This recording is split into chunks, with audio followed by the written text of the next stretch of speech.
오늘 성경 본문 말씀은 창세기 16장 계속 이어서 하겠습니다. 16장 11절. 지난주 16장 11절까지 했죠. 여호와의 사자가 누구에게? 그에게 이르되 그가 누구의? 하갈. 그러니까 지금 사례보다도 하갈이 먼저 하나님의 음성을 들었어요. 하나님을 대면하고 있다고 지금. 우리는 믿음의 엄마가 사례인 줄 알았는데 믿음의 엄마 자리는 사실 하갈이었어. 근데 하나님이 왜 이렇게 직접 찾아오신 거죠? 찾아오신 이유가 있었을 거 아니에요. 찾아오신 이유는 16장 11절 그 끝부분에 여호와께서 내 고통을 들으셨습니다. 고통이라는 것은 가식일까요? 진심일까요? 진심. 네. 고통은 참 정직해요. 정말 진심이야. 그게 마음의 고통이든 육신의 고통이든 고통은 진심이야. 그런데 우리의 고통의 순간에 하나님이 찾아오세요? 우리가 행복한 순간에 찾아오세요? 참 신기하게 고통의 순간에 찾아오세요. 왜 고통의 순간에 찾아올까? 이런 질문을 일주일 내내 해봤어요. 왜 하필 우리가 행복한 순간에는 안 계시고 고통의 순간에 들으시고 찾아오실까? 인생을 되돌아보니까 다른 분들은 모르겠는데 나의 인생은 되돌아보면 되돌아볼수록 행복한 순간이 많았을 것 같아요. 고통의 순간이 많았을 것 같아요. 예. 어렸을 때는 가난해서 고통했고, 우리가 20살까지 32번인가, 이제 숫자도 헷갈려. 32번인가 34번을 이사 다녔으니까, 한 장소에서 오래 살아본 적이 없어요. 그것도 지나고 나니까 다 고통이에요. 그리고 이사 다닐 때마다 부모님의 표정은 기억도 안 나요.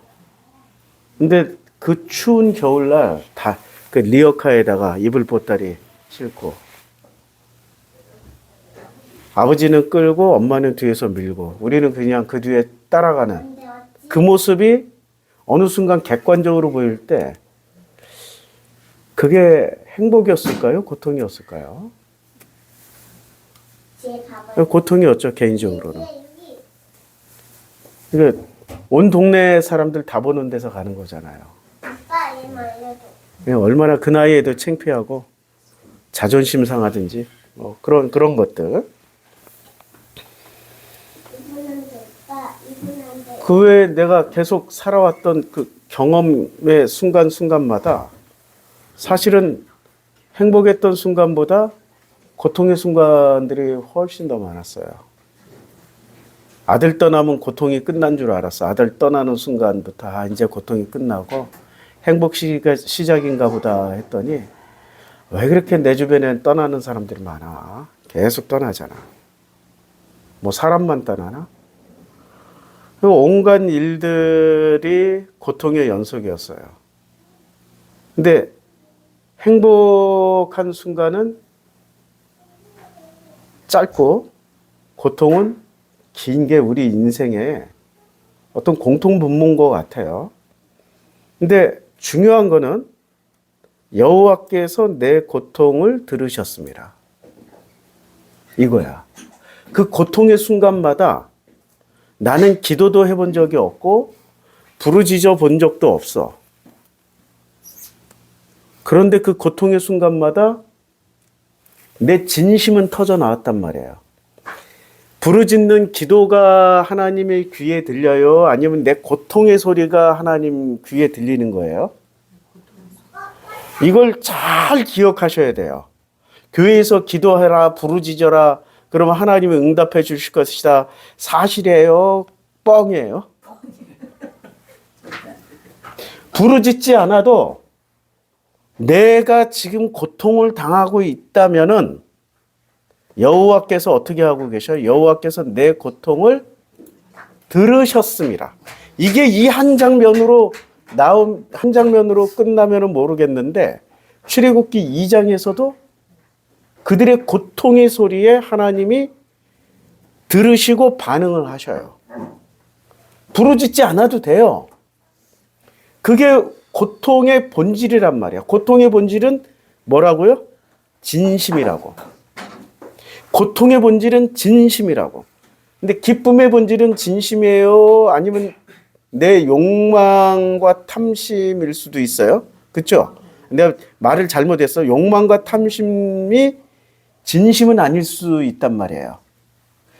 기뻐하고 행복하다라는 것은 진심일 수도 있지만 진심이 아닐 수도 있다는 얘기야. 왜요? 내 욕망과 탐심과 탐욕이 채워지는 자리일 수도 있기 때문에. 그런데 고통은 언제나 일관되게 진심이야. 그래서 이 구절 하나를 일주일 동안 계속 묵상하면서 깨달은 게 있어요. 아, 고통은 진심이구나. 이게 첫 번째. 앉아서 계속 하려고 그랬더니 역시 써야 돼. 역시 이 좋은 분필이 있으니까 써야 돼. 지금 첫 번째가 뭐냐면 고통. 이 고통의 첫 번째는 이게 무조건 진심이라는 거야. 그러면 이 진심은 우리는 행복은 진심으로 행복할 때가 있고 내 욕망과 욕심과 탐심을 잠깐 만족시켜주는 아침 이슬 같은 그럴 때도 있단 말이에요. 그러면 이 고통의 진심이라면은 이 진심은 우리의 인생에서 그쳐야 돼요? 계속 이어져야 돼요?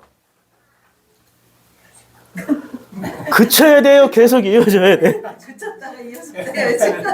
근데 되돌아보니까 그치질 않아. 계속 쭉쭉 이어져. 우리가 제일 행복할 때가 언젠가라고 보면 어렸을 때잖아요. 어렸을 때. 그러니까 영유아기 때 제일 행복한 시절을 보내고 그 다음에 어린이 시절을 보내고 청소년기를 보내는데 사실은 그때 제일 행복해야 돼. 행복할 권리는 그때 다 주어지고 20살 넘어가면서부터는 행복보다는 뭐가 많이 찾아와요? 고통이 찾아와. 그런데 사실 되돌아보면 제일 행복해야 될 시간에 우리는 행복을 누리고 살아요? 아니면 부모님을 이렇게 사랑하고 행복하고 부모님과의 좋은 관계를 유지해요? 아니면 사춘기 때부터 본질이 드러나요? 사춘기 때부터 본질이 드러나잖아. 근데 대부분의 부모님들은 자식을 사랑한다고. 맞죠? 근데 사랑하지만 사랑하는 방식을 놓고 서로 싸우고 있는 중이야. 부부도 마찬가지야. 사랑해서 결혼했잖아.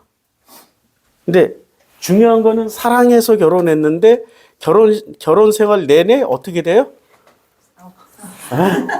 진심이 터져 나와요? 아니면은 그냥 이 가식인 기쁨과 행복이 터져 나와요?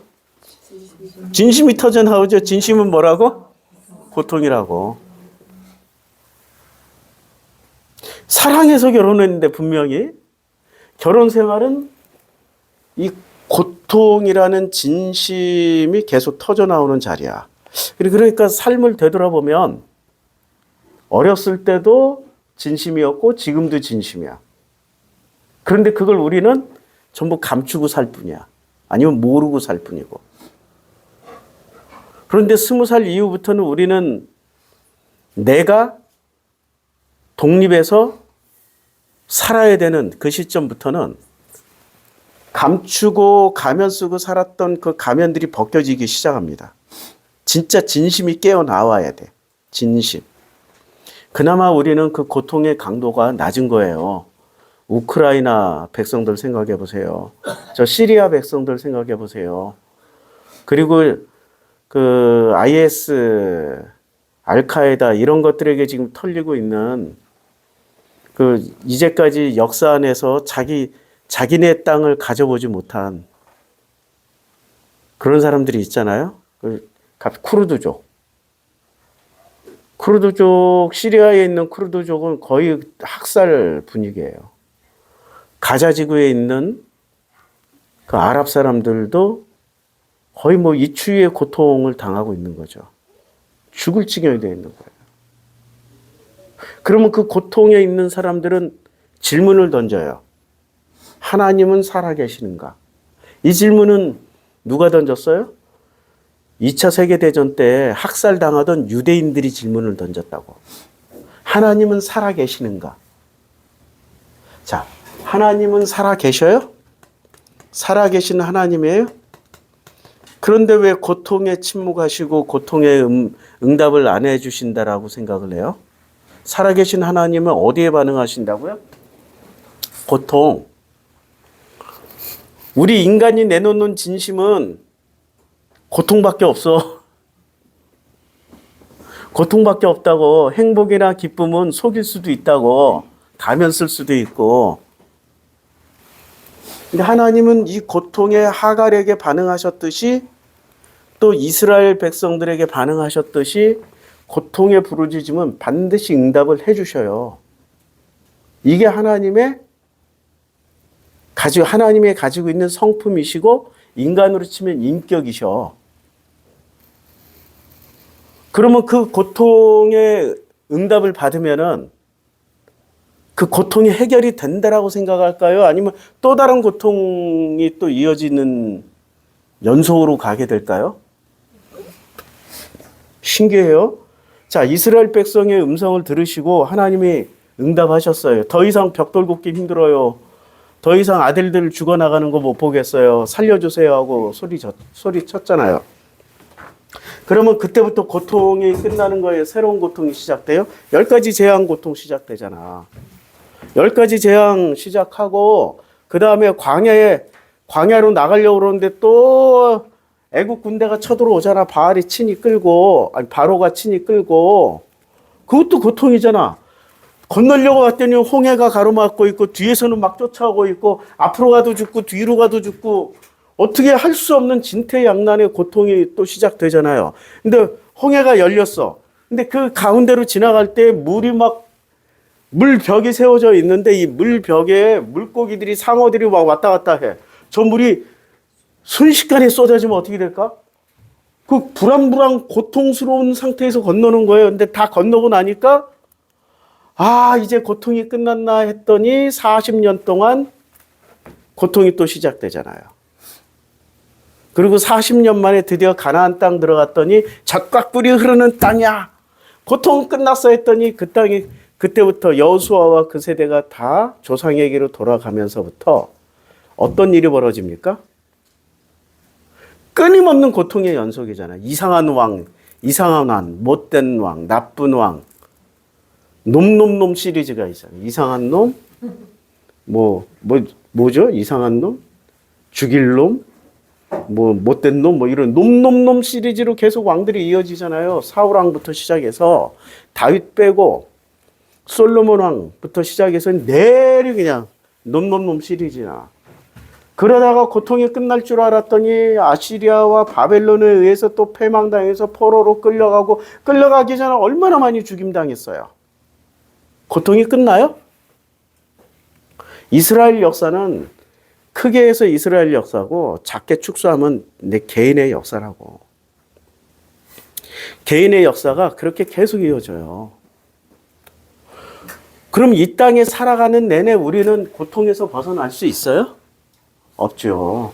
왜 못 벗어나요? 하나님은 뭐를 보고 싶어서? 진심을 만나고 싶은 거야. 하나님은 진심을 만나는데 우리가 내놓는 진심 중에 제일 진짜 정품은 고통밖에 없다는 얘기지. 삐품인 행복을 내놓고 영광 받아주시옵소서, 기쁨 내놓고 영광 받아주시옵소서. 하나님 그거 들으시기나 해요? 솔직히 한번 성경대로 얘기해 봅시다. 하나님이 그런 걸 받으시기나 하냐고, 들으시기나 하냐고. 뭐에만 반응하셔요 지금? 고통. 그러니까 고통이 누구를 만나는 자리냐면 이게 하나님 만나는 자리예요. 만남의 조건이, 하나님 만나는 조건이 고통이에요. 몸이 아파서 고통스러우세요? 마음이 고통스러우세요? 아버지 때문에 괴로워요? 엄마 때문에 괴로워요? 남편 때문에 괴로워요? 아내 때문에 괴로워요? 그 자리가 지금 누구 만나는 자리라고? 사업이 안 돼요? 아니, 사업이 너무 잘 돼서 힘들어서 죽을 것 같아요? 아니, 사업이 너무 잘 돼도 힘들어서 죽을 것 같다니까. 신나는 게 아니라, 아유, 끝났으면 좋겠다.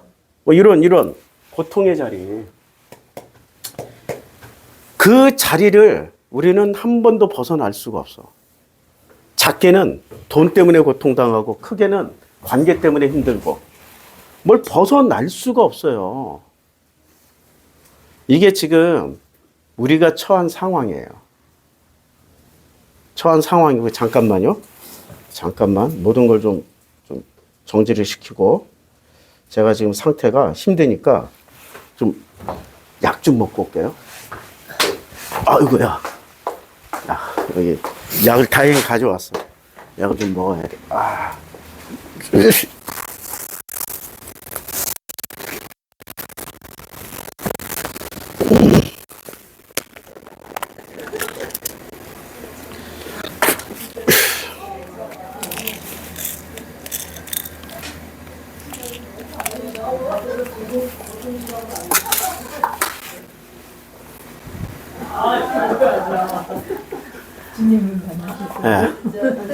아이고야.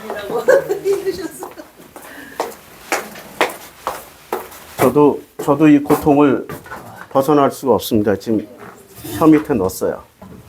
의사가 주신 약을. 인간은 이 고통에서 벗어날 수가 없는데, 그런데 문득문득 잠깐 행복의 순간이 와요. 그건 잠깐이야. 주식과도 같아. 오를 때는 잠깐 오르고 떨어지고 조정받을 때는 무지하게 길어. 그러니까 주식을 잘 보면은 우리 인간의 삶의 어떤 모습일 것 같아요. 그러면 우리는 어떻게 행복을 챙겨 먹냐 이거야. 자, 하나님이 이 고통 가운데 반드시 하나님을 만나게 되잖아요. 그러면 이 만나는 순간에 우리는 뭐를 요구해야 될까요? 고통을 없애달라고 기도를 해요? 아니면 그 고통 가운데서도 살 수 있게 해달라고 기도를 해요? 없애달라고 배우잖아. 없애달라고. 제거해달라고. 근데 그렇게 아무리 기도를 해도 실제로 제거가 됩니까?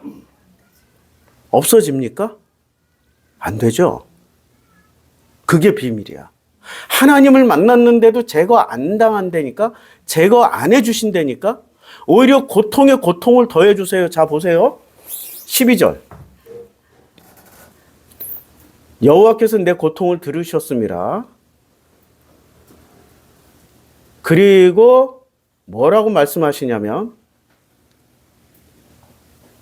여호와께서 뭐라고 말씀하시냐면, 자, 하가라, 내정 하가라라고 여호와의 사자가 그에게 이르되 하가라 이렇게 말씀하시면서 여주인에게 돌아가서 그 수하에 어떻게 하라고요? 복종하라고. 그러니까 고통을 제거해 주세요. 고통스러워서 지금 도망 나온 자리를 도로 어떻게 하라고? 도로 들어가라고 하는 거야.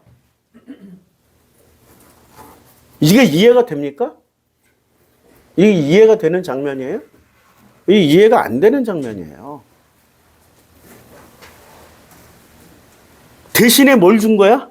고통은 제거해 주지 않았지만 뭐를 주신 거야? 하나님이 다시 들어갈 용기를 주신 거야. 오늘도 우리 권사님 중에 한 분은 상담 아닌 상담에서 자식 푸념을 좀 했어. 이 자식이 그냥 참고 좀 다니지. 지가 전도해서 그 직장에 취직시켜준 친구는 2년 동안 잘 견디어서 열심히 일을 했더니 진짜 대기업에서 스카우트 해갔어요. 근데 이 자식은 그냥 뭐 그렇게 견디기 힘들었는지 그 친구는 견디는데 자기는 못 견뎌가지고 그래서 권사님에게 또 다시 제안을 했어. 도로 또 보내라고. 그럼 엄마가 가라고 그런다고 가? 뭐가 없어서 못 가요? 용기가 없어서 못 가는 거야. 근데 하나님을 만났다라는 건 뭐가 생긴 거야? 그 하나님이 눈에 보이고 음성을 들려주시면 용기 안 낼 놈이 어디 있어?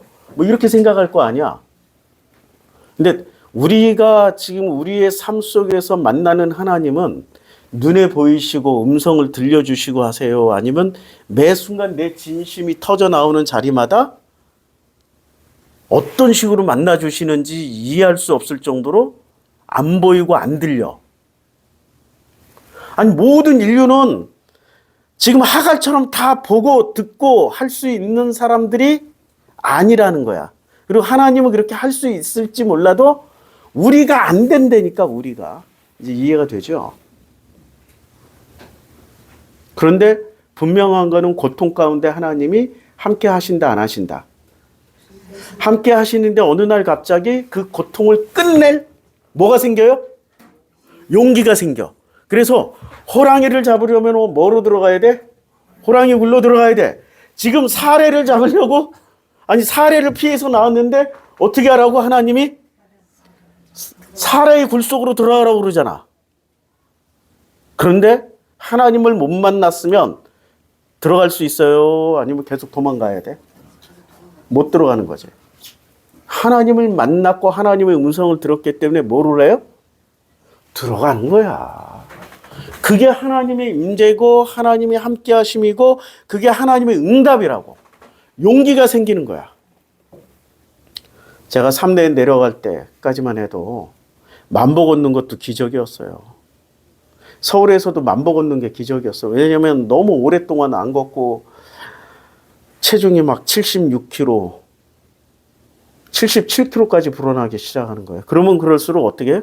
체중이 불어날수록 나는 합리화와 변명이 늘어나. 에이, 한 방에 빼지 뭐. 끝까지. 백두대간 한 방에 빼지 뭐. 에이, 그 뭐. 히말라야 한 방 갔다 오면 돼. 히말라야 5,000m. 그때 숨만 쉬어도 살이 빠져, 히말라야. 진짜. 숨만 쉬어도. 왜냐하면 산소가 부족하니까 히말라야 갔다 오면 돼. 뭐. 계속 뭐를 해요? 한 방에. 인간의 신기해. 무거워질수록 한 방에 해결하려고 그래. 근데 한 방이 됩니까? 절대 안 됩니다. 내가 지금 몇 년에 걸쳐서 찐 살인데 몇 년도에 걸쳐서 빼야지. 어떻게 한 방에 빼요? 한 방에 있지 뭐. 의료 도움을 받으면 되지. 뭐 지방을 뭐 뺀다든지 온갖 방법이 있잖아요. 뭐 갑자기 뭐 단식원에 들어가가지고 그냥 설사약 잔뜩 먹여가지고 계속 그러면은 또 빠질 수 있지만 한 방에 뺀 건 한 방에 찐다. 우리 영자 씨가 검증해 주셨다. 영자 씨 아시죠? 예. 그 사건 때문에 영자 씨 스트레스 많이 받았잖아. 그것 때문에 인생 배웠잖아. 그리고 도로 이렇게 통통한 얼굴로 나오시잖아. 빼기 전의 모습으로. 고통은 직면하는 용기를 배워요. 지금 누구를 만나러 가요? 고통의 원인, 사례를 다시 만나러 가게 된단 말이에요. 이게 무슨 용기예요? 용기도 아주 구체적으로 말하면 직면의 용기를 가지게 돼. 직면하는 거야. 근데 가장 큰 용기는 사례를 직면하는 거예요? 자기 자신을 직면하는 거예요? 자기 자신을 직면하는 게 가장 무섭고 힘들어. 자기 자신. 누가 어느 날 갑자기 저를 찾아와서 야, 네가 설교자야? 설교자가 왜 이렇게 욕으로 해? 설교자가 말이 그렇게 거칠어? 뭐 이 정도는 내가 그 정도야 내가 나를 직면했으니까 원래 나니까 좀 그래. 나도 상처와 결핍이 있어 그래. 그런데 그 정도 직면이 아니라 내 자식의 문제, 아내의 문제, 돌아가신 우리 부모님의 문제를 조목조목 따지고 들어오면은 그 자리에 내가 이렇게 끝까지 얘기해야 될까요? 아니면 피해버리고 싶을까요? 직면하게 하시는 거야. 근데 사실은 내가 피하고 싶고 듣기 싫어도 그게 내 모습의 일부분이었기 때문에 직면을 해야 된다고. 직면당하는 것처럼 무서운 일은 없어요. 누구를 직면당해야 돼요? 나 자신을. 그럼 그때 내가 나 자신을 직면하거나 직면당할 때 그때만큼 큰 고통은 없단 말이에요. 그럼 그 큰 고통은 뭐로 터져 나온다고? 그게 뭐라고? 그 자리에는 반드시 누가 계셔? 근데 어느 날 그 나를 직면할 때 뭔가 용기가 생겼어. 그러면 하나님이 다녀가신 거야? 계신 거야? 계속 함께 하실 거야? 그때부터 함께 하셔요. 그거 참 신기해요. 자, 여호와께서 내 고통을 들으셨음이라. 그러면 들으셨으면 문제 해결을 해줘야 되는데 문제 해결이 아니라 뭐라고요? 10절에? 아니, 9절에? 내 여주인에게로 돌아가서 그 수하에 뭐까지 하라고요? 복종하라고 하는 가지 짐을 더 얹어주셨어. 아니 수고하고 무거운 짐진 자들아 다 내게로 오라 내가 너희를 편히 쉬게 하리라 라고 하셔야 될 분이 지금 어떻게 해요? 수하에 복종하라고. 그 수하에 복종하라는 짐까지 더 얹어줬어요. 그러면 복종까지 할 정도의 용기가 따따블로 생겨야 되는 거 아니야. 따블도 아니고 따따블로. 따따블로 생기니까 다시 되돌아가는 거 아니에요. 우리의 인생은 계속 이것의 연속이야. 하나님과 동행한다라는 것은 해결받고 소원 성취하고 만사 형통하는 게 아니라 직면에 직면을 따따블로 계속 받는 거야. 자, 이제 하나님 선택하시겠어요? 저기 우리가 좀 믿고 싶은 그놈을 그 신을 선택하시겠어요? 믿고 싶은 그분을 선택하신 분들이 계시잖아요. 신천지 집단, 통일교 집단. 눈에 보이는 신을 섬기잖아. 이만희 신도 섬기시고 우리 또 한학자 살아계신 홀리 마더도 섬기시잖아. 거기 가서 잠시 잠깐 위로를 받지만 그 얼굴 볼 때 위로를 받고 막 그 자리에서 막 신천지 보세요. 그 영상 보면 무슨 북한도 아니고 막 꽃송 연들면서 대형 운동장 와 소리 지르는데 그 속에 있으면 잠시 잠깐 뭔가를 잊어버리고 뭔가 행복한 것처럼 느껴지지만 흩어져서 나 혼자 있을 땐 또 누구를 직면해야 돼? 자기를 직면해야 되는 거지. 근데 그 직면할 용기를 그분들이 주셨냐고, 우리 살아계신 신들께서 주셨냐고, 안 주시는 거죠. 그 직면을 못하게 계속 뭐를 해요? 계속 직면을 못하게 세뇌를 하잖아, 세뇌를. 나를 직면하면 안 돼. 그 고통이 있으면 안 돼. 심지어는 이게 뭐 통일교하고 신천지만 그렇게 하는 줄 알았더니 우리들 교회에 우리 또 무슨 양자 목사님 있잖아요. 그 목사님은 직면할 수 없도록 뭐를 주셔요? 정신과 약을 처방해 주잖아. 우울증 약, 정신과요. 그거 먹고 직면하라는 거야? 직면하지 말라는 거야? 직면하지 말라고. 그런데 성경에서는 어떻게 해요? 직면할 용기를 주시는 분이 하나님이다. 직면할 용기를 계속해서 권장해 주는 사람이 누구여야 돼? 목사여야 되는데 직면 못하게 하잖아. 그거 목사야? 먹사야? 뭐야 도대체? 목사가 아니라 목자도 아니고 먹자, 먹사. 누구만 잘 먹고 잘 살면 돼요? 지금 예수님 당시에 바리새 사두개 제사장들이 자기 자신을 직면하는 방식으로 가르쳤어요? 하나님만 보는 방식을 가르쳤어요? 하나님 만나는 법만 가르쳤는데 하나님 만나는 법을 배울 필요가 있어요? 없어요? 성경을 보니까. 안 배워도 만나. 어떨 때 만나? 고통 가운데 만나게 되어 있다고. 고통 가운데. 그러면 평등해지는 거야. 가자지구 사람들, 우크라이나 전쟁에 희생당하는 사람들, 쿠르드족들, 시리아 사람들, 시리아 난민들, 누구보다 세게 하나님을 만나고 있다. 맞죠? 그러니까 오히려 그게 평등한 거야. 이게 지금 아이러니인데 유대인들 600만 명의 희생, 그 가스실에서 죽어나갈 때 그 600만 명이 가장 큰 죽음이라는 고통 앞에 직면을 해 있잖아. 그 죽음이라는 고통 앞에 직면해 있는 그 순간마다 누구를 만나고 계셔요? 하나님을 만나고 있는 거야. 그런데 신학자들은 이상한 소리를 해요.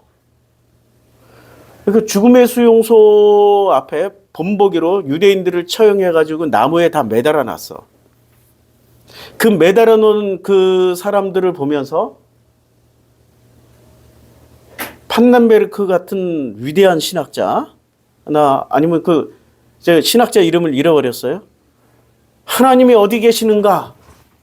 질문을 던져. 독일 신학자예요. 저 나무에 매달려 있는 사람들이 하나님이다. 맞아요? 안 맞아요? 일부 맞기도 해. 그걸 보면서 자기 그 고통을 생각을 하니까. 근데 왜 안 맞냐면, 안 맞는 측면은 이거예요. 하나님이 저기 매달려 있는 저 죽음의 자리에 있어요? 아니면 내가 지금 그걸 보면서 고통스러운 나와 함께 하고 계셔요? 서구 신학은 그걸 몰랐던 거야. 서구 신학은 고통도 없애고 아픔도 없애고 없애는 데 주력을 하고, 하나님을 어떤 분으로 만들어 놨어? 사랑과 희락과 양성과 온유와 절제와 충성과 하나님의 모습을 그걸로 만들어 놨잖아요. 성령의 열매가 그거라고 하면서. 맞을까요? 아니죠. 하나님은 어디서 만나는 거예요? 고통의 자리. 그리고 우리나라 역대 대통령 중에 제일 고통을 많이 당했던 분 두 분을 꼽으라면 김대중 대통령. 혈액탄에서 죽을 뻔했잖아. 죽음 직전에 배에서 그냥 빵 쏴버리고 그냥 바닷물 속에 집어넣기 직전에 미국에서 급하게 미국의 대통령이 급하게 연락해서 미 대사가 전화를 했잖아. 죽이지 마. 그리고 이분은 다시 감옥으로 들어가셨잖아. 그 감옥 안에서 쓴 김대중 일기를 읽어보세요. 절절하게 하나님 만난 이야기를 해. 어디서 만나셨다고? 가장 센 고통 가운데 만나신 거야. 그분이 선물로 받으셨잖아요.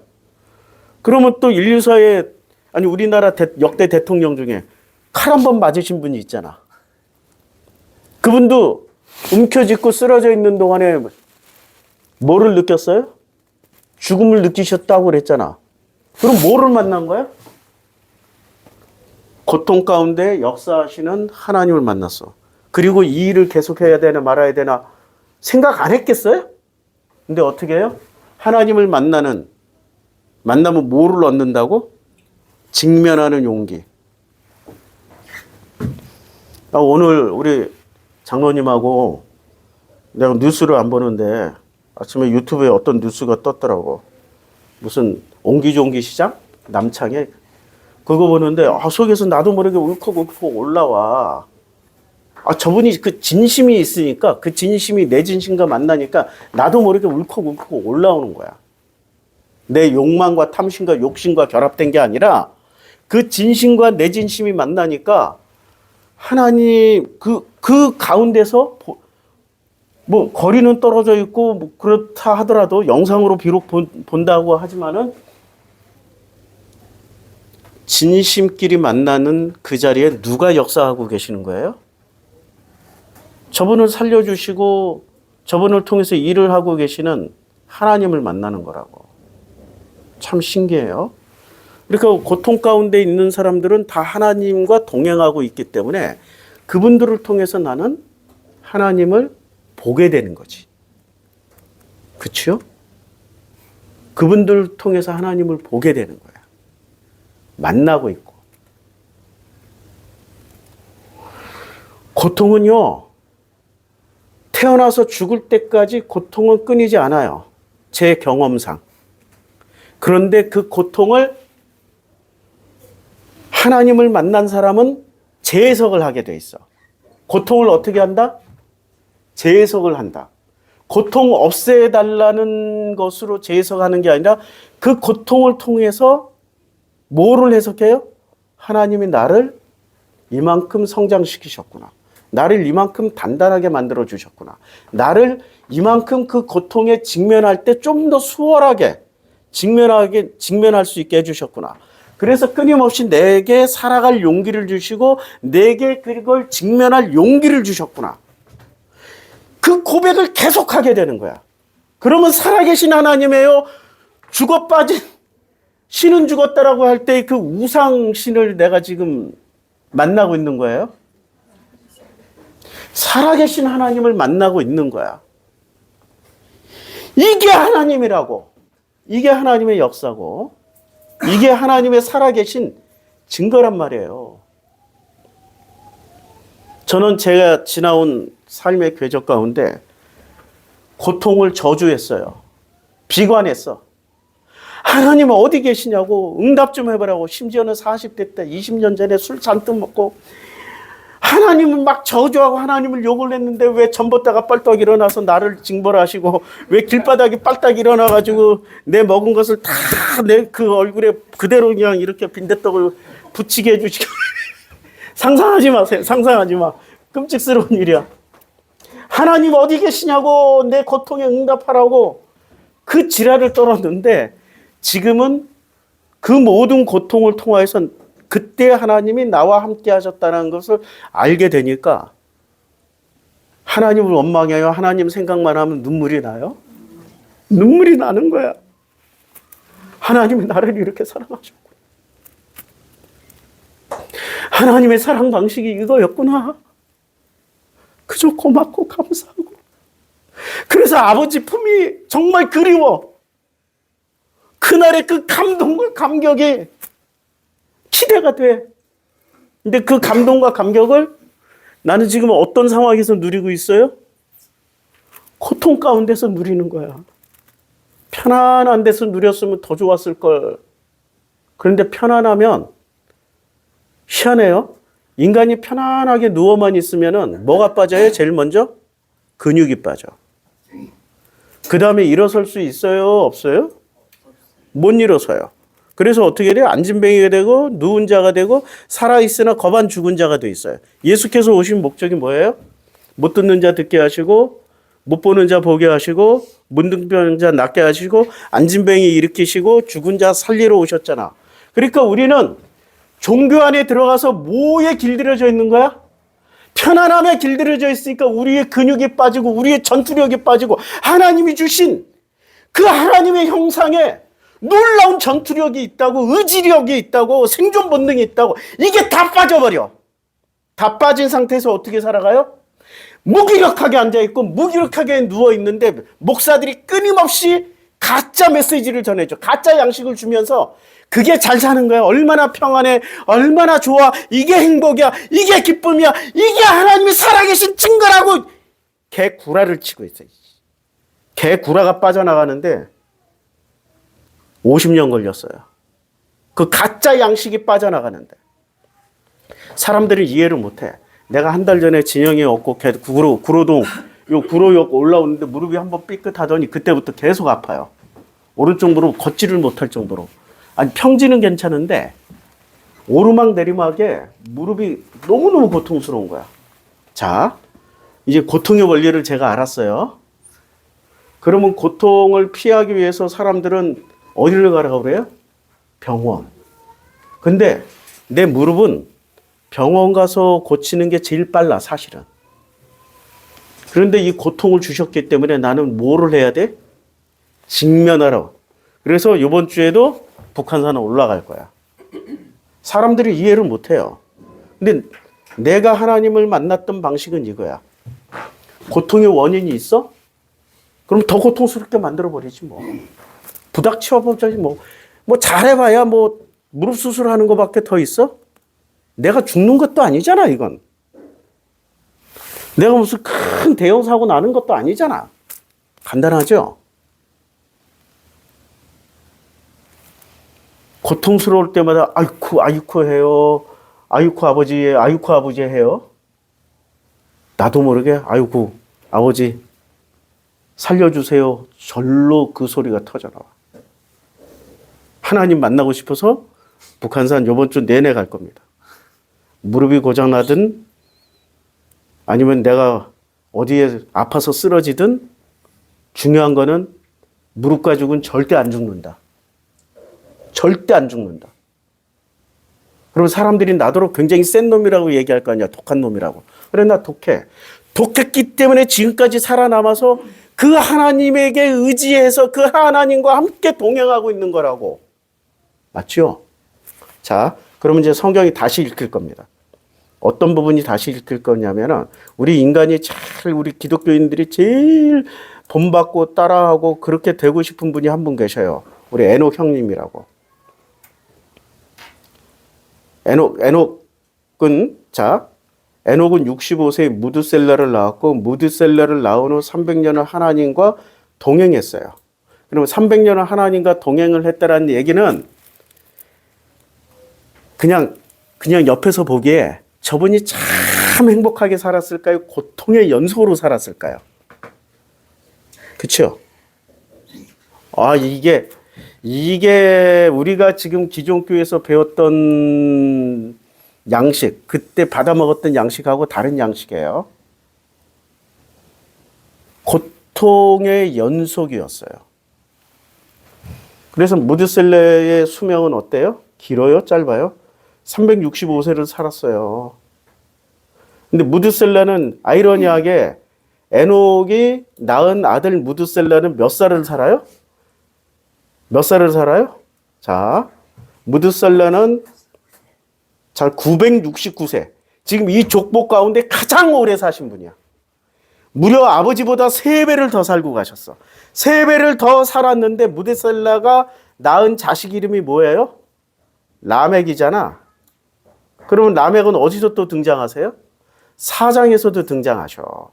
창세기 4장에 라멕이 뭐라고 그러냐? 라멕의 아내들에게 이르되 아다와 실라여 내 목소리를 들으라. 라멕의 아내들이여 내 말을 들으라.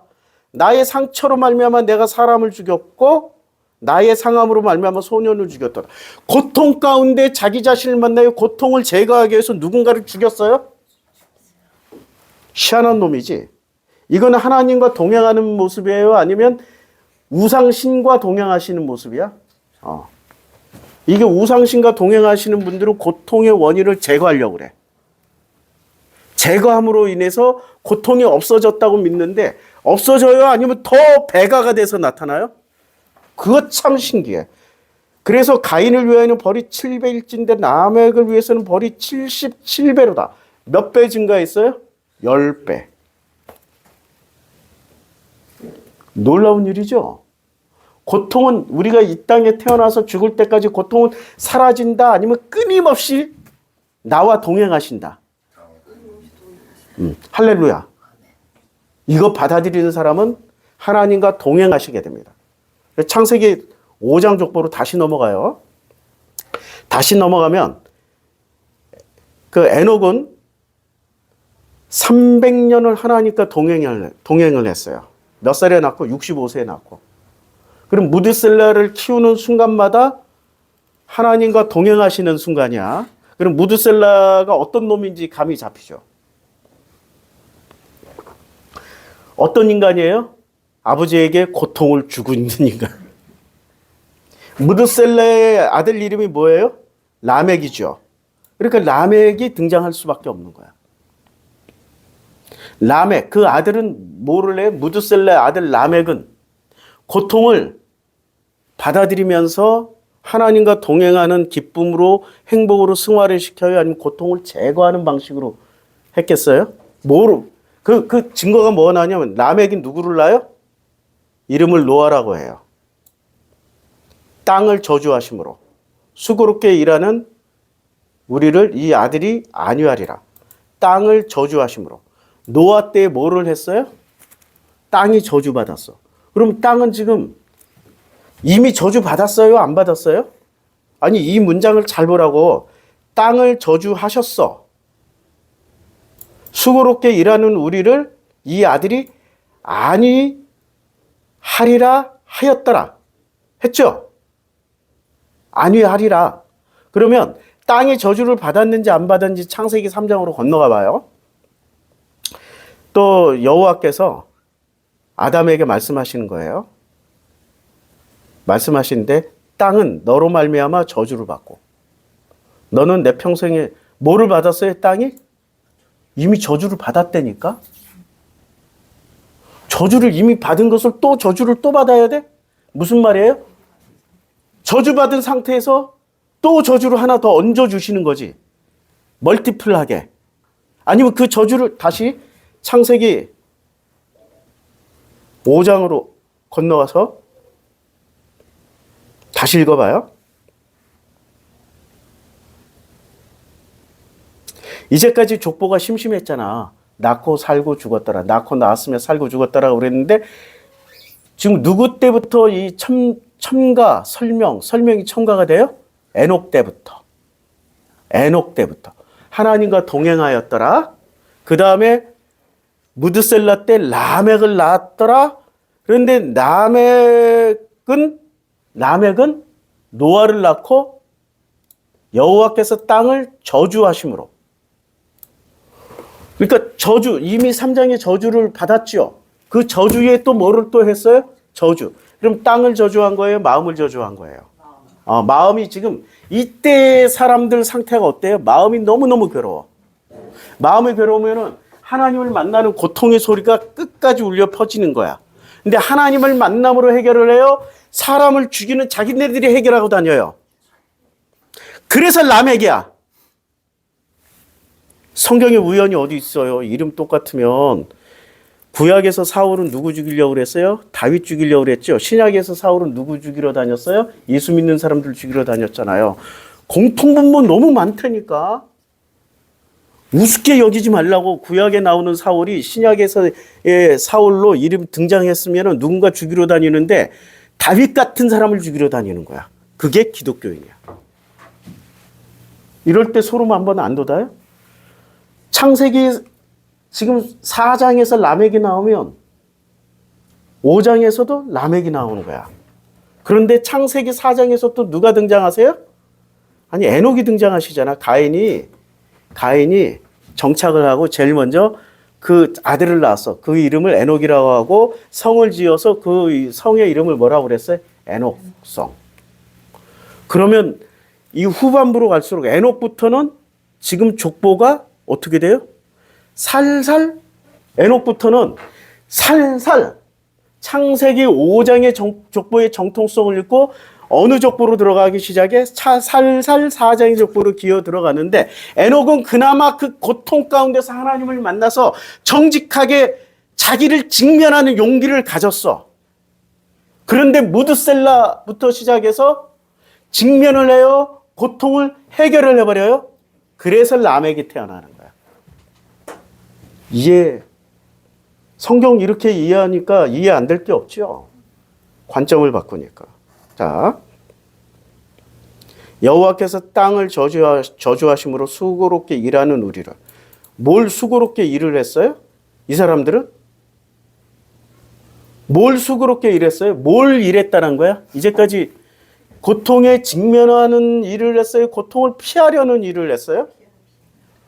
피하려는 일을 한 거야.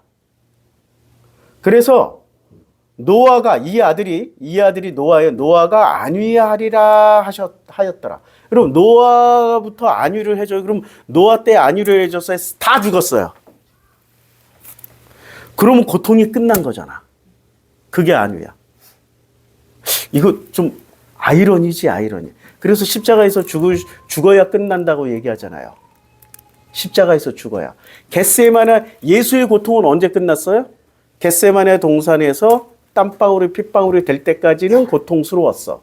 근데 그 고통의 장면에서 여호와께 뭐를 내려놨어요? 이 잔이 내게서 옮겨지기를 원하나이다. 그러나 내 뜻대로 마옵시고 아버지 뜻대로 하시옵소서 하는 순간부터 뭐가 끝났어요? 고통을 담담히 받아들이는 거지. 고통이 끝난 게 아니야.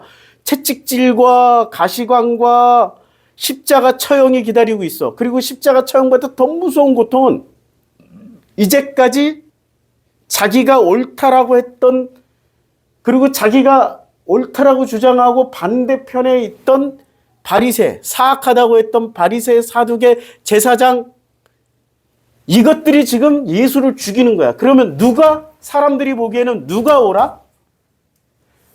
죽이는 자가 옳아요? 죽임 당하는 자가 옳아요? 죽이는 자가 옳은 거야. 그 고통은, 그건 더 큰 고통이야. 마음의 고통. 근데 그 고통이 언제 끝나요? 십자가에서 돌아가시니까 그걸로 끝났어요? 부활하심으로 확증까지 해주셨어요? 그게 죽음과 부활이야. 이 땅에서 진짜 그 고통을 끝내고 싶은 분들은 십자가에서 다 죽어. 죽으면 어떻게 돼요? 역사 뒤로 사라져버려. 성경에선. 안 나와. 안 나온다니까 누가 계속 등장해서 주인공을 해먹으세요? 계속 고통을 더하시는 분들만 주인공으로 등장하셔요. 그 대표적인 분이 누구라고요? 아브라함, 사라, 하갈. 잘 보셔요? 근데 하갈은 이 세 분 중에 제일 먼저 은퇴하신 분이 누구세요? 하갈. 하갈은 어느 순간 싹 사라져버려. 왜요? 하나님과 동행하심으로 인해서 고통을 뭐로 재해석하기 시작했어? 하나님의 은혜로 재해석하기 시작한 거야. 인간에게 고통은 끝나지 않아. 그런데 그 고통, 지나온 고통, 앞으로 맞이할 모든 고통을 은혜로 해석하면 돼. 할렐루야. 이게 살아있는 양식 아니에요? 이게 살아있는 양식이잖아.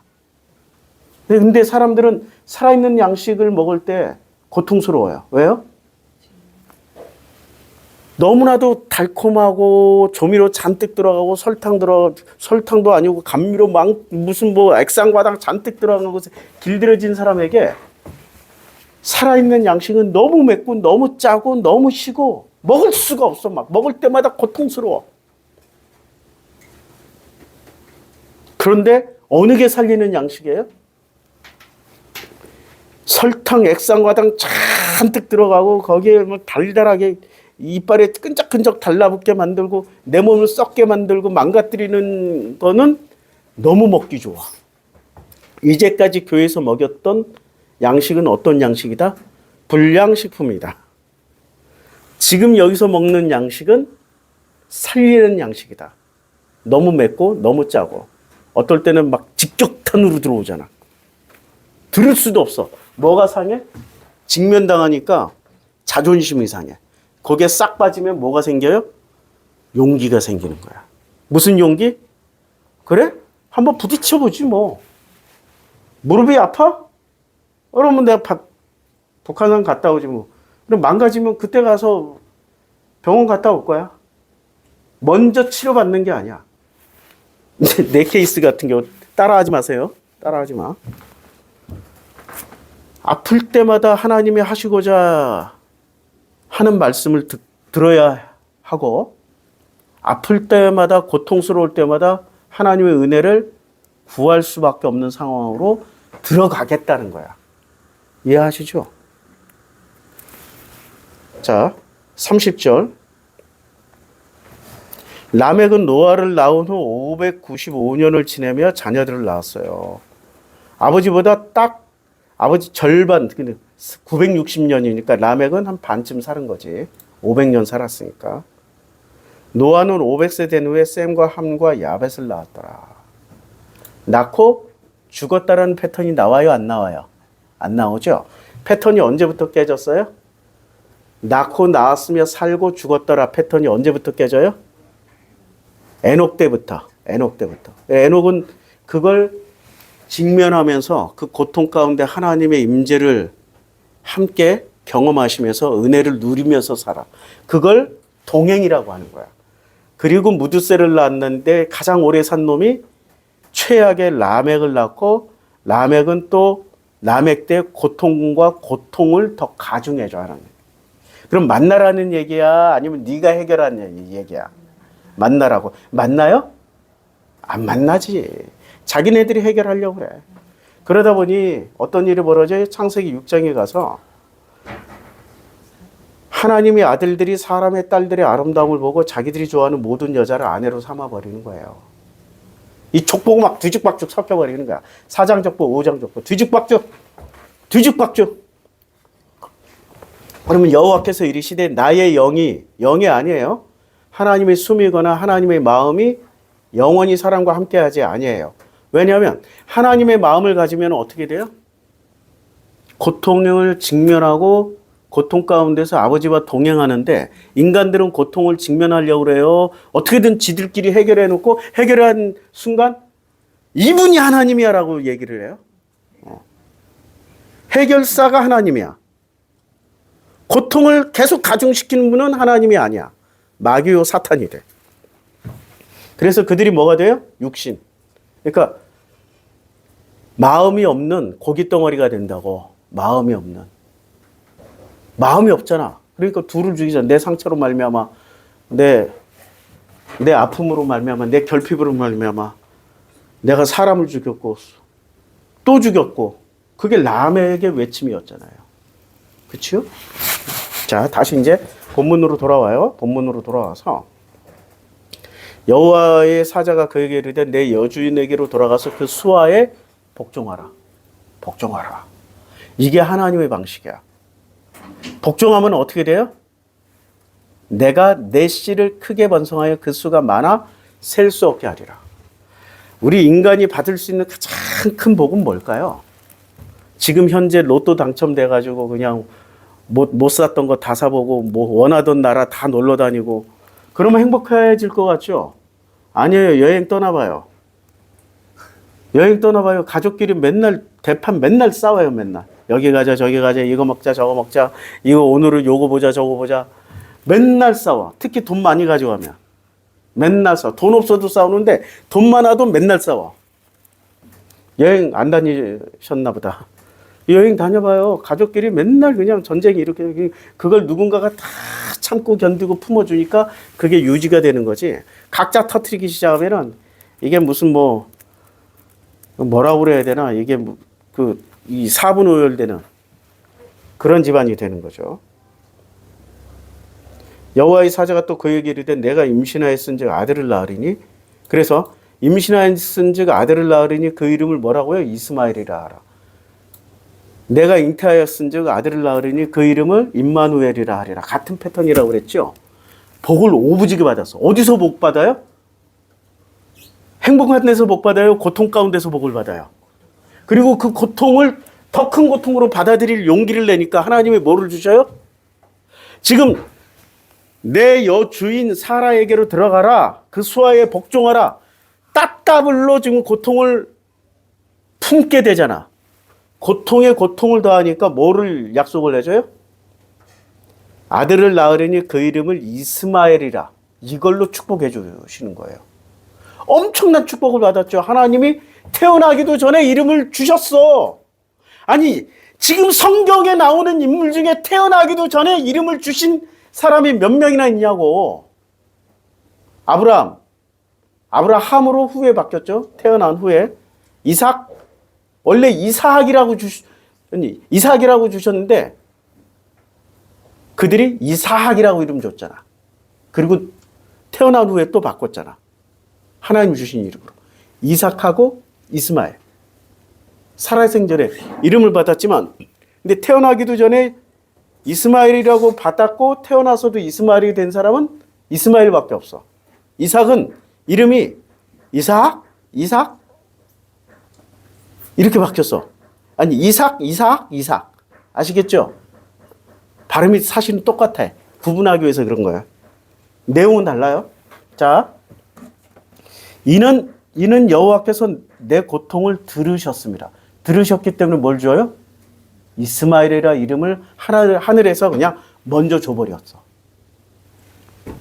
할렐루야. 할렐루야. 그러면 이제 뭐를 보고 고통을 견뎌내는 거예요? 하나님이 늘 동행하시는지 안 하시는지는 모르겠지만 누구를 보고 고통을 이겨내? 참아내? 이스마엘. 이스마엘을 보고 선물을 주신다니까? 견뎌낼 선물을 주셔. 하나님 너무 괴로워요. 나에게는 어떤 선물로 주셔야겠어요? 기왕이면 돈으로 주세요. 그럼 돈으로 줄 수도 있어. 근데 내가 주는 거야? 하나님이 주시는 거야? 하나님이 나를 가장 잘 알고 있는 분이 하나님이야. 돈으로 줄지 아니면은 뭐 남편의 복으로 남편을 줄지 아내를 줄지 자식으로 줄지 아니면은 뭐 사회적 지위로 줄지 그건 아무도 몰라. 하나님이 알아서 결정하는 거야. 이러면 좀 견딜만 하겠죠. 용기를 내고 들어가세요. 바꾸시라고 직면을 하시라고. 근데 이 이스마엘이 이런 성품이야. 사람 중에 들나귀 같이 되리니. 들나귀가 뭐예요? 길들여지지 않는 나귀처럼 이렇게 나귀는 길들이기도 힘들고 길들여지고 나도 타고난 싸움꾼이야. 하이에나도 늑대도 이겨먹어요. 하도 늑대가 양을 잡아먹으니까 그 아메리카 원주민들, 이제 그 아메리카에 정착한 백인들이. 근데 그 양들을 잡아먹으니까 어떻게 해요? 개를 더 많이 키워야 돼요. 아니, 뭐를 해야 돼? 개를 많이 키워도 늑대가 워낙에 떼거지로 오니까 못 막는 거야. 근데 원래 그 땅에서 살고 있었던 인디안들, 원주민들이 나귀를 키우라고, 나귀. 안 믿었는데 속는 셈 치고 나귀를 몇 마리 넣어놨어요. 그다음부터 양이 잡아먹혀요. 그리고 멀쩡해졌어요. 나귀는 그런 짐승이야. 전투력이 보통 전투력이. 그리고 나귀는 기본적으로 체격이 좋잖아. 체격이. 키도 크, 늑대보다 키가 크고 늑대보다 체력이 좋아. 무거운 짐 지고 막 오르막 내리막 다니잖아. 그리고 심지어는 이 나귀는 히말라야 그 높은 산에서도 다녀. 4,000m, 5,000m 가도 나귀는 있어. 심폐기능도 좋고 체력이 좋아. 그리고 나귀가 한번 물잖아요. 그 이빨이 얼마나 센데. 뒷발차기도 할 줄 알잖아. 늑대는 뒷발차기 못 하잖아. 그리고 나귀는 머리가 엄청 좋아요. 나귀가. 나귀는 그래서 늑대하고 싸울 때 늑대가 어떤 포지션으로 우리 저 사람 잘못 선택했어요. 사람을. 예. 사람을 저 박 집사님, 장로님. 예. 자, 들나귀 같이 되려니 그의 손이 모든 사람을 치겠고 모든 사람을 쳐요. 모든 사람이 사람의 손을 칠지며 그가 모든 형제와 대항해서 살리라. 그러면 모든 형제들에게 뭐를 해줘요? 모든 형제들에게 뭐를 해줘요? 고통을 준다는 얘기야. 전투력 만렙이. 그러면 고통을 준다라는 것은 누구를 만나게 해준다는 얘기야? 하나님의 사람으로 선택했다는 거야. 맞죠? 우리는 왜 이런 걸 읽어내지 못할까? 그냥 그러니까 달쌈수배만 배워. 달면 삼키는 법만 배우고 쓰면 뱉는 법만 가르쳐줘. 그 잘못된 양식이야. 밥상에 달쌈수배 하면은 뭐만 생겨? 달쌈수배. 단 것만 먹어. 아니 먹고 싶은 것만 먹고 먹기 싫은 거 절대 안 먹으면 뭐가 생겨요? 일찍 돌아가셔. 제명에 못 산다고. 입에 쓴 약도 먹어야지. 쓴바귀도 먹고 매운 김치도 먹고 뭐 골고루 다 먹어야 되는 거야. 밥상에 올라온 건. 근데 우리 교회에서 전해주는 메시지는 어떤 메시지예요? 단 것만 삼키는 편향된 식사법을 가르쳐줘. 근데 우리 교회는 골고루 다 먹는 법을 지금 얘기해 주잖아. 여기가 복음 맞아. 자, 13절. 하갈이 자기에게 이르신 여호와의 이름을 나를 살피는 하나님. 그러니까 여호와의 이름을 뭐라고 했어요? 나를 살피시는 하나님이라고 그랬어요. 그러니까 하갈이 체험한 하나님은 여호와 전체를 체험한 거예요? 어떤 부분을 체험한 거예요? 자기를 살펴주시는. 그러니까 살펴주시는데 어떤 때 살펴줘? 고통 중에 살피시는 여호와를 체험한 거야. 할렐루야지. 나를 살피시는 하나님이라 하였으니 이는 내가 어떻게 여기서 나를 살피시는 하나님을 배웠는고 함이라. 그러니까 어떻게 살피셨어요? 고통을 해결해 주는 방식으로 살폈어요? 고통에 고통을 더하는 방식으로 살펴주셨어요?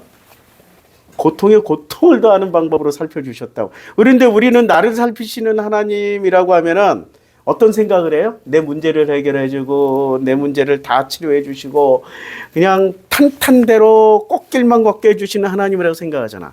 근데 꽃길만 걷게 해주고 도로 사례에게로 들어가서 그 수하에 복종하라고 얘기를 하잖아요. 그렇죠? 이게 하나님의 방식이야. 그런데 우상의 방식은 해결해 주는 쪽으로 해결을 해줘요. 우상. 존재하지 않는 이만희 찾아가고 한학자 찾아가봐. 고통에 더 직면하라고 그래요. 아니면은 해결을 해준다라고 뻥을 쳐요. 그 사람들은 신이 아니니까 우상들이니까 우상들은 한결같이 문제를 해결해 준다라고 얘기를 해. 목사들도 그렇게 설교하시죠. 그렇죠. 그러니까 예수 시대의 바리새 사두개 제사장들이에요. 같은 패턴이에요. 예수는 문제를 해결해 줬어요. 문제를 직면하게 해줬어요. 손 마른 사람이 어떻게 낫고 죽은 자가 어떻게 살아났어요? 문제를 직면해서 자기를 직면하니까 용기가 생겨서 뻘떡 일어나는 거야. 근육이 다 빠졌지만 예수를 믿고, 얘기했잖아 아까. 편안한 음식만 먹으면 뭐가 된다? 누워만 있고 그게 최고의 행복인 줄 알아. 교회에서 가르쳐준 행복, 천국은 어떤 데야? 누워서 가만히 입만 벌리고 있으면 먹을 게 뚝 떨어지는 그런 천국으로 가르쳐줬잖아. 그렇게 1년만 있으면 뭐가 돼요? 살아는 있으나 근육이 나빠가지고 못 일어난다니까. 죽은 자처럼 누워 있어야 돼. 그런데 그런 자들이 예수를 만났어요? 그러면은 예수에 뭐가 들어가? 예수의 양식이 들어갔을 거 아니야. 양식이 들어가면 어떻게 본래 몸으로 회복시켜주는 거지. 근데 본래 몸이 되는데 짧은 시간 동안에 회복시켜주니까 엄청난 전투가 일어나는 거죠. 엄청난 전투. 몸이 근육을 다시 생기는데 편한 대로 가려고 그러지. 다시 근육 생기고 만들어지는데 그걸 환영하시겠어요? 엄청난 고통이 일어나는 거야, 대수술. 그러니까 대수술이 일어나니까 못 견딘 새끼들이 꼭 소리를 질러, 귀신같이. 나사렛 예수여, 하나님 아들! 예수야, 당신과 우리 사이 우리가 무슨 상관이 있나이까? 다 소리 지르잖아. 그러니까 이제까지 교회에서 처먹여줬던 양식이 다 뭐야? 걔들이 다 귀신이야. 예수가 진짜 예수의 양식이 들어가니까 그것들이 못 견디고 소리를 지르잖아요. 맞죠? 그게 예수님 당시에 바리새, 사두개, 제사장 양식을 먹었던 자들의 모습이에요. 예수님 당시에. 우리 아들한테 교회 다니지 말라고 그랬어. 교회 다니지 마. 아버지가 가자 그럴 때 가지 마. 거기서 그거 잔뜩 처먹으면 어떻게 돼요? 직면하는 용기를 갖는 대신에 해결해달라는 나약한 부르짖음만 나와. 직면하고 살아야지. 인생 살아보면 알잖아. 살면 살수록 계속 직면해야 돼. 피할 길도 없어. 근데 어떨 때 그 직면하더라도 감사가 나오고 기쁨이 나오고 행복이 나와요? 하나님의 은혜를 체험할 때. 근데 그 은혜는 언제 체험이 돼? 피할 때 체험이 돼요. 하나님의 말씀대로 더 호랑이 굴로 들어가려고 입구에 섰는데 못 들어가겠는데 할 때 하나님이 오셔서 어떻게 해? 들어가. 근데 못 들어가. 어떻게 발로 차서 그냥 집어넣어버리는 거지. 낙하산 타고 내려가려는데 무서워가지고 번지 점프할 때 무서워서 다리가 안 떨어져. 그러면 어떻게 돼? 번지 점프 강사가 뒤에서 확 밀어버리잖아. 한 번 경험하기 힘든데 두 번, 세 번, 네 번, 다섯 번, 여섯 번, 10번째부터는 어떻게 돼? 즐기잖아, 그거. 아이고, 야, 신난다고 즐기자. 처음만 고통스러운 거지. 처음 용기 내기가 힘들어. 그때 그 용기를 내게 해주신 분이 누구시라고? 여호와 하나님 아버지다. 자. 그래서 그 셈을 브엘 라헤로이. 그러니까 나를 살피시는 하나님. 나를 살피시는 하나님이에요. 그것은 가데스와 베레 사이에 있더라. 이 지명은 나중에 이제 출애굽 때 이거 굉장히 유용한 정보가 됩니다. 하갈이 아브라함의 아들을 낳으며 이제 누구의 아들을 낳았어요? 아브라함의 아들을 낳았어. 분명히 성경은 뭐라고 그래요? 누구의 아들이라고? 아브라함의 아들이에요. 이거 꼭 기억하셔야 돼. 아브라함이 하갈이 낳은 그 아들을 이름하여 뭐라고 했어요? 아브라함도 이스마엘이라고 그대로 받았어. 하갈이 아브라함에게서 이스마엘을 낳았을 때는 아브라함이 86세예요. 그리고 그 후에 100세에 낳잖아요. 그러면 이삭과 이스마엘의 나이 차이는 몇 살? 예. 14살 차이야. 14살 차이. 이제 17장으로 넘어갑니다. 다음 주부터는 17장. 여기서부터 또 말씀 나누겠습니다. 기도하겠습니다. 아버지 하나님, 직면할 용기를 주셔서 감사드립니다. 고통을 피하지 않을 용기를 주셔서 감사합니다. 고통의 연속 가운데서도 하나님의 은혜만 생각하면 눈물 납니다. 감사하고 고맙고 때로는 진짜 소소하게 행복을 찾아갑니다. 이 모든 삶의 여정이 하나님의 살아계심을 체험하는 여정입니다. 우리들에게 이 은혜를 주신 아버지 하나님께 감사드리고 끝까지 직면하며 살아갈 수 있는 용기를 주셔서 감사드립니다. 예수님의 이름으로 기도드렸습니다. 아멘. 예, 찬송가 301장입니다.